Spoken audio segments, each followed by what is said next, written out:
we have Drew McIntyre's next challenger for the WWE Championship, and it's kind of out of left field. We're going to talk about it in just a sec, so stay tuned. This is your Raw review.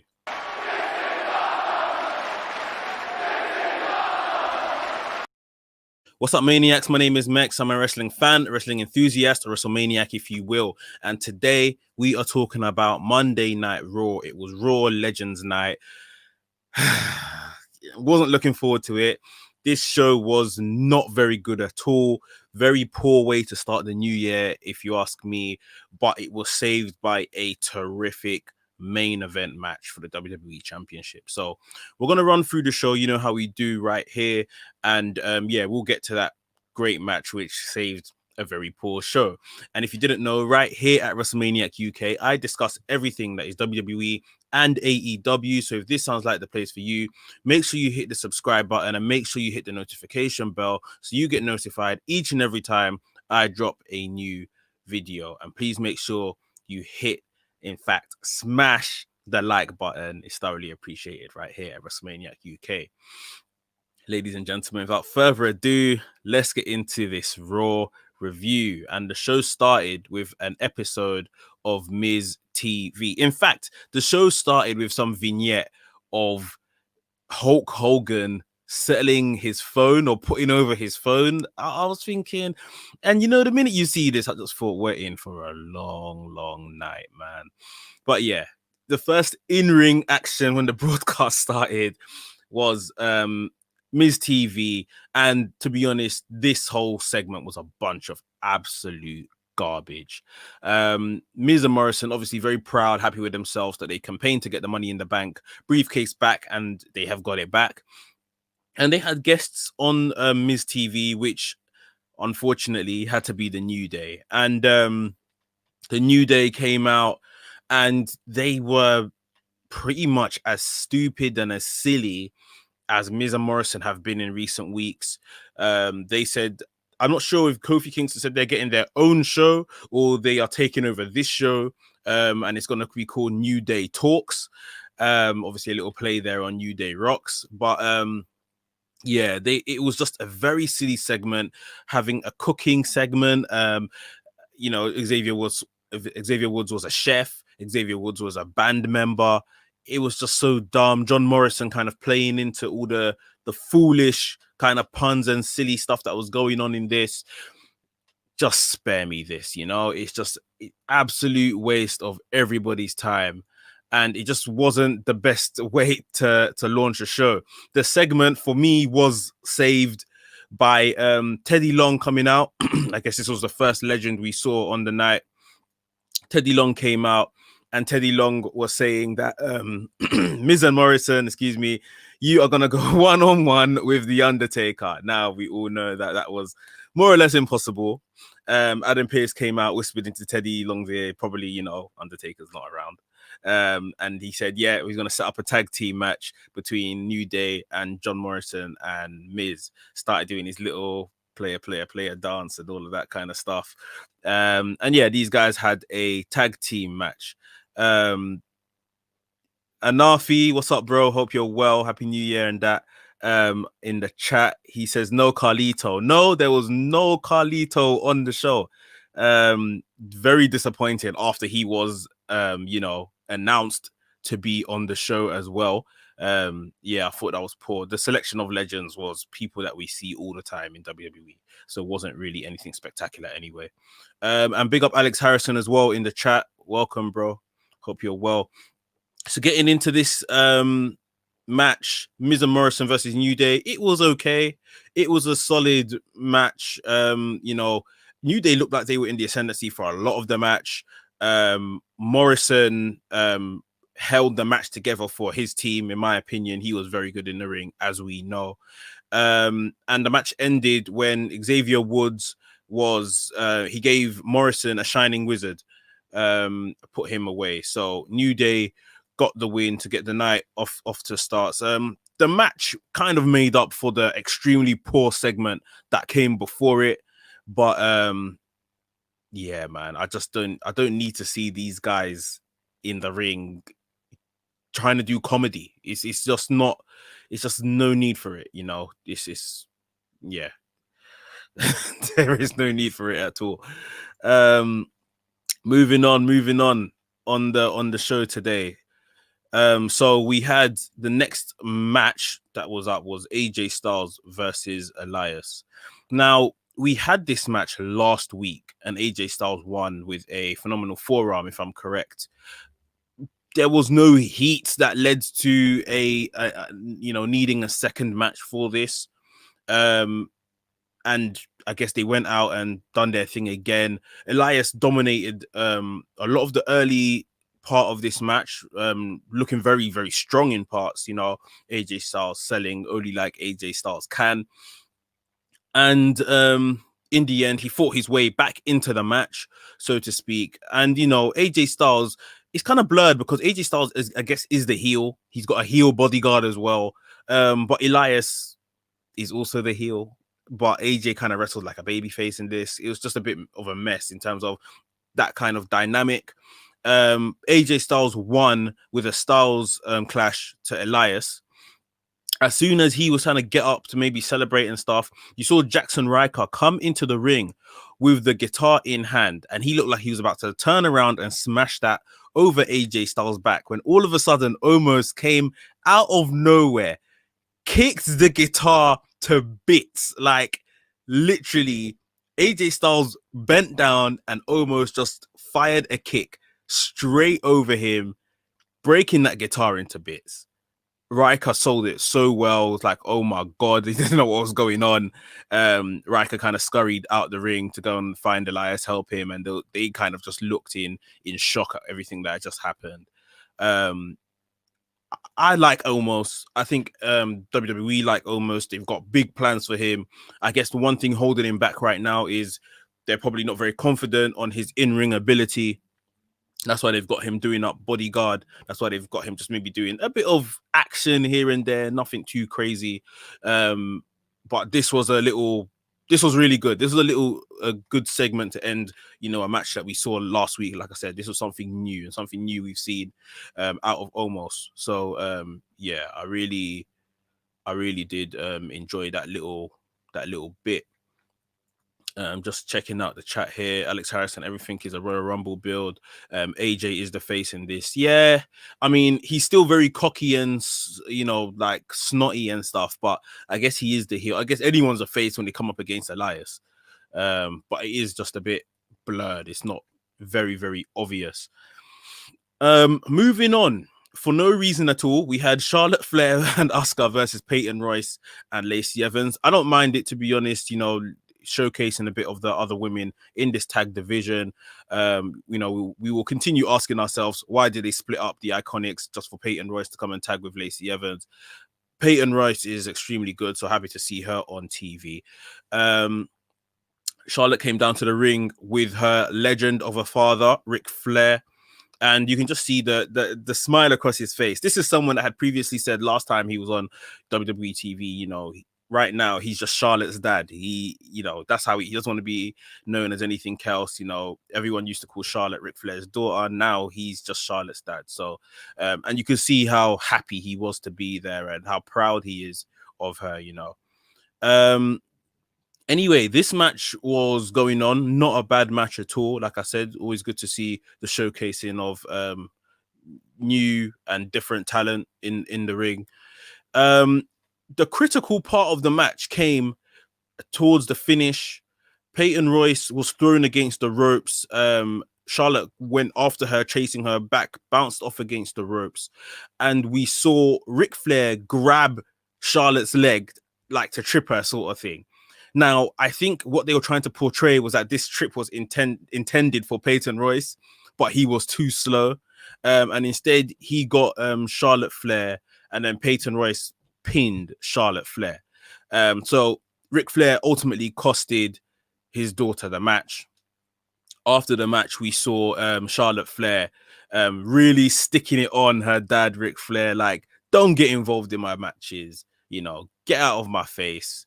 All of it now, and it's like, is this a heel turn for Charlotte Flair? Did Ric Flair mean to trip her? Did he mean to trick Peyton? And, you know, where is this going? Is this literally just to motivate a Charlotte Flair heel turn? It's just not very clear. And that was my one thing against it. Why would Rick do that? And especially if they're, you know, yes, he's the dirtiest player in the game, but these guys came out as baby faces. So it's like, that's not really a babyface move regardless, even if you did get Peyton Royce. So yeah, just a bit weird. Also, what I thought was weird during this match was Lacey Evans. I don't know what she was doing, trying to seduce Ric Flair. Maybe she wants to ride Space Mountain. I don't know. But yeah, it was very weird. Throughout the match, she kept kind of getting distracted, going over to Ric Flair, looking like she was flirting with him. Charlotte Flair kept trying to like nip it in the bud, attacking her. But yeah, very, very, very weird.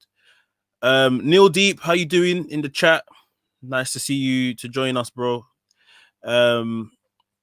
So yeah, that was the women's tag match on the night. I think right here, I'll just kind of put in one thing that happened before we get onto the rest of the card. Randy Orton had a interview backstage with Charlie Caruso where he was saying he was ashamed of himself ultimately because he spared Alexa last week. He hates himself, but he's going to turn that hate within him into kind of tormenting the legends. Long story short, that's what he said he was going to do. And all night he was just roaming around backstage before his match on the night, kind of tormenting the legends, you know, making them second guess themselves, just being a bit of a bully, really. He tormented Big Show, he tormented Mark Henry, he tormented Ric Flair. So yeah, he was just being a bully. Let's just put it like that. Before we get on to the rest of the show, guys, I need you to do one thing, and that's smash the like button, please. Please hit the thumbs up button, whether you're watching on Facebook, whether you're watching on YouTube. It does loads for the channel, and I thoroughly appreciate it. So if you haven't already, please hit the like button. Thank you very much. Next up on the show, Riddle versus the United States champion, Bobby Lashley. And, you know, Bobby Lashley just coming to the ring. This guy looks like $1 million, man. Like, you just think, you know, this guy's got to hold the gold and got to keep this winning streak up, and you know, nothing bad can happen to him. And then you see the match that happened. Really good match of what, you know, it wasn't very long, but really good match of what we got. Riddle selling very well for Bobby Lashley. I don't think that Riddle quite gets enough of his, you know, martial arts offense into these matches. He doesn't often get to kind of sell himself as good as he is. Definitely not as much as he did on NXT. I definitely think that they're holding back on Riddle a bit on the main roster. The finish of this match came when Bobby Lashley put Matt Riddle into the Hurt Lock. And just because of how maybe light Matt Riddle was, Bobby Lashley was able to kind of pick him up, swing him around, and really apply the pressure. The referee ducks out of the way while Matt Riddle is swinging. And as the referee's kind of getting his wits about him, getting back to his feet again, Matt Riddle actually taps out. As he taps out, Bobby Lashley releases Matt Riddle because, you know, I've won the match, but the referee hasn't actually seen it. MVP and Bobby Lashley start to campaign. The match is done, you know, he tapped out. Referee saying, I didn't see it. Matt Riddle rolls up Bobby Lashley for the 3 count and escapes the winner of this match.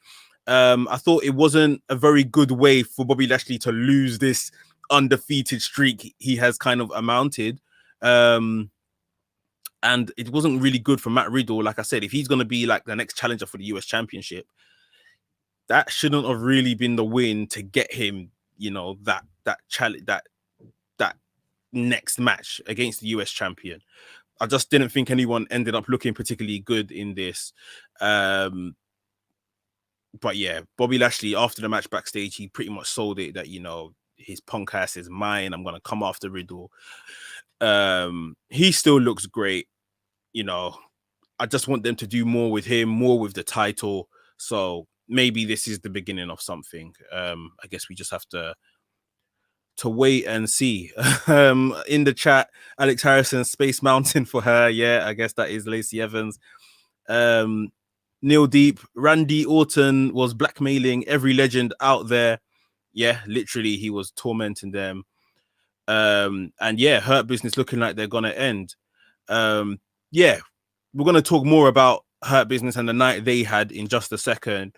Alex Harrison, there was a great sell by Bobby Lashley and a huge roll up. Yeah, definitely. It's like I say, it's not a bad way, because at least they're doing something for Bobby Lashley now. For very long, he's been what I say holding the United States title hostage. But yeah, at least he's gonna get involved in some type of program now. So yeah, we look forward to that. Next up on the show, we were supposed to have Shayna Baszler versus Mandy Rose. Shayna Baszler came out and attacked Mandy Rose while she was making her entrance, put her in a Kirifuda clutch. Maybe Mandy Rose isn't fit enough to wrestle yet, because she has been just doing stuff like this, not making it to the ring, just being attacked. And yeah, maybe she's just not quite there yet.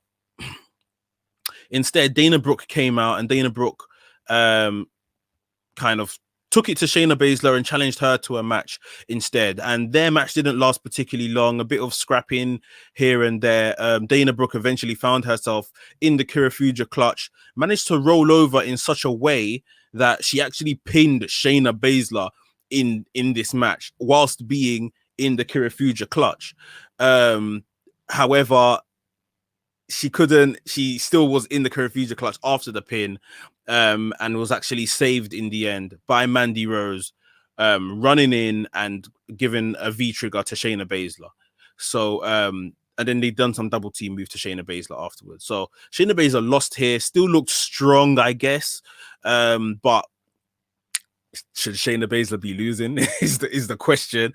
Shayna Baszler should be probably challenging Asuka for the Raw Women's Championship, but hey, that's another story for another day. But yeah, again, not great action on Raw right now. Before we get to the main event anyway. Next up, we had Jeff Hardy versus Randy Orton. Again, another kind of non-motivated match. I guess what they were trying to do here is use Jeff Hardy as an active legend on Legends Night, and give him a match with the Legends killer, Randy Orton. Decent match. What we did see in this was that heinous spot which we often see when these two are in the ring together, and that's Randy Orton going after the earlobes of Jeff Hardy, putting his fingers in the earlobes, stretching those earlobes. It doesn't matter how many times you've seen it, it's nasty. No one wants to see it. And yeah, it wasn't comfortable to watch. In the end, Randy Orton put away Jeff Hardy with an RKO, pinned the active legend, like I say, and obviously the legend killer lives on. I do believe this was the last of we saw of him on the night, Randy Orton. There was no further tormenting the poor legends backstage and stuff. So yeah, decent match, like I said, nothing spectacular at all. One of the better matches on the night, Lucha House Party versus the Hurt Business. So this is a bit of tag team action. Maybe Lucha House Party are putting themselves in the position to be the next challengers for the tag team championships. Like I say, a bit of decent back and forth. We know all men in this ring right now could go. Cedric Alexander giving Shelton Benjamin no time in the ring at all, continuously just tagging himself in and going to work on Gran Metalik, going to work on Lindsay Dorado. As soon as Shelton Benjamin tags himself back in, Cedric Alexander tags himself back in. And ultimately, this little back and forth between the two was their demise. Shelton Benjamin tagged himself back in, was distracted, as I believe, was it Gran Metalik took out Cedric Alexander. And then there was a move, kind of like a sunset flip, if I'm correct, on Shelton Benjamin. Shelton Benjamin was pinned. And yeah, the Hurt Business lose to the Lucha House Party. Outside the ring, MVP is going ballistic. These guys are arguing. And this is the first time we've seen MVP actually dress these guys down like I don't care, what you guys are arguing about. You need to get on the same page. Cedric Alexander was saying, I get all the wins. I'm doing the hard work. I'm doing the heavy lifting. MVP was telling him, this is not about you. This is a team. You guys get on the same page, which I thought was really good, really effective for him to finally address this constant back and forth between these two. In the end, Cedric Alexander just kind of walked off, which is probably not going to leave a good taste in MVP or Shelton Benjamin's mouth. He just kind of walked off and left those guys to it, and started walking up the entranceway. So are we seeing a bit of dissension within within the Hurt Business? Hurt Business did not have a good night. Bobby Lashley lost. Then these guys lost. I want to speculate on something. I'm going to speculate on something because it's what I do. I think, maybe Keith Lee joins the Hurt Business. Is Keith Lee the glue that brings these guys back together, brings them back to winning ways, brings the WWE Championship to Hurt Business? Let me know down below in the comments what you guys think. I think there is possibly a way. I don't want to see Hurt Business get split. It's far too early. Maybe this is just a bit of trouble, a little muddy waters they're going through, and they need that one last gem in the crown that is going to really wield them all together. But let me know what you guys think. Should Keith Lee join the Hurt Business? We see Alex Harrison. I know he's been campaigning for this. He's put Hurt Lee right in the comments. Yeah, I wouldn't mind seeing it at all. Last but not least, we're going to talk about Keith Lee because he was in a WWE Championship match, his first WWE Championship match against Drew McIntyre. And this match was absolutely fantastic. Absolutely fantastic. This is one of those matches, right, where if this was on AEW, if this was on New Japan, people will be raving about this match all year. This match was brilliant. Two big men, and these are like, well, even Keith Lee, you can say super heavyweight. These are two big men doing some absolutely incredible feats of athleticism, feats of strength. Phenomenal. We saw spine busters. We saw a German suplex, which took a lot out of McIntyre to do. He took him 3 attempts before he finally done it. We saw that. We saw Keith Lee pounce Drew McIntyre over the ringside banisters into the crowd, as it is. We saw the spot of the night, which was a Spanish fly. Keith Lee done a Spanish fly off the top rope to Drew McIntyre. Drew McIntyre kicked out. Gosh, absolutely phenomenal. The finish came as Keith Lee was trying to apply a spirit bomb. McIntyre escaped from the spirit bomb, came off the ropes, and hit Keith Lee with a claymore. And that was after Keith Lee actually caught the first claymore that he tried to dish him. Absolutely phenomenal match. If there's nothing to watch, like, honestly, I'm not even going to go tell you guys to watch Raw if you haven't, but go and watch this match. This was a very, very good match. And we've seen these guys have matches on the indies, Evolve and stuff before. So it doesn't surprise me that they were able to put on such a brilliant match, that they've got so much chemistry. Drew McIntyre retained the WWE Championship, as we probably all assumed he would on the night. Keith Lee lost to nothing here in actually losing this match. It was a fantastic performance from him. Him going to the Performance Center to learn how to wrestle well. This is why, for me, I took that story with a pinch of salt. If anything, like I say, he's gone there to learn the WWE big man style of being a heel. Because now, like I say, with my earlier prediction, if he is to turn around and maybe win the Royal Rumble and come back round to Drew McIntyre and win the WWE Championship as a heel with the Hurt Business, I wouldn't mind it. I wouldn't mind it. And maybe that's what he went to the Performance Center for, to learn that WWE big man heel style. Absolutely phenomenal match that you guys should go and see. Just looking in the comments, Anafi, Keith Lee in the Hurt Business sounds like money to me, bro. 100%. 100%. I think it would be so good. And he joins it and becomes a champion finally. Yeah, why not? He's taken on the champion now as a face, put on a great performance, didn't get the win. Maybe it's that bit of edge he needs, before he becomes champion. That heel turn, that guidance from MVP, the backing from the likes of Bobby Lashley, Shelton Benjamin, Cedric Alexander. That's cash. It is cash. 100%. It's money. And, we know WWE are all about the money. So this was not the end. This was not the end. Drew McIntyre goes to take the microphone to address probably Keith Lee, thank him for the good match. As soon as he says the first word, Goldberg's music hits. Goldberg comes to the ring and Goldberg starts... I wasn't happy with this dialogue at all, because Goldberg he takes to the mic and goes, I know what you think of me. I know what you think of us, as in the legends that were all on the entranceway. You think we're all washed up. You don't have any respect for us, this, that, and the other. And even I'm like, hold on. Drew McIntyre is probably the most respectful champion we have had in ages. So what are you talking about, Goldberg? What are you on about? Drew McIntyre lets him have his speech.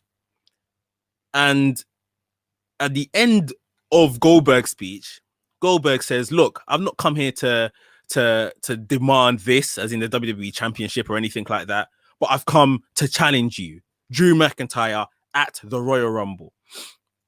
Drew McIntyre takes to the mic and, doesn't pull any punches. He says, look, whatever you're talking about is rubbish. You're trying to get in my head. I respect everyone around here until, they give me a reason not to. The legends all know that. He said to Goldberg, fighting you is like fighting my dad. It was a pretty good line, and I think we all think that sometimes when we see Goldberg. He said, you're not the rabid kind of guy that you were before. This guy that stands in front of me couldn't beat that guy, and this guy that stands in front of me can't beat me. It's like wrestling my dad. Goldberg laughed it off. Drew McIntyre laughed as well. Goldberg, 2 hands, pushed Drew McIntyre down on the floor. Drew McIntyre got back up, stuck his head into Goldberg, kind of went head to head with him. This looks like it's our WWE Championship match for the Royal Rumble. Goldberg versus Drew McIntyre. And you know what? This is where it should be. I don't think Goldberg should be winning any title from Drew McIntyre. I don't think Goldberg should even be in a WWE Championship match. But for me, this is a win. This is a win. Rather than us getting Roman Reigns Goldberg at WrestleMania, I will take this, because I think this will fulfill Goldberg's, 1 match per year that he has in his contract or whatever the case is. I think this will fulfill it, and then we don't see Goldberg at the earliest till SummerSlam. So I don't mind this. Obviously, I don't know, but I don't mind this. I'm speculating. I think we don't see him at WrestleMania because we're going to see him at Royal Rumble. I will take this. And Drew McIntyre probably beats him after 3 minutes or so. I don't mind it. There's still the opportunity that Goldberg enters the Royal Rumble after the WWE Championship match, wins the Royal Rumble, and then goes at McIntyre again at WrestleMania, or goes at Roman Reigns. Who knows? But I wanted Goldberg to have his obligatory match of the year at Royal Rumble rather than WrestleMania. So it looks like that's what we may get. And that was Raw, guys. Just taking the last comments before we get out of here. Alex Harrison, pull Mia Yim from Retribution where she's being buried. Anafi, why does he always get a title shot? He's like the final boss. I definitely hear that.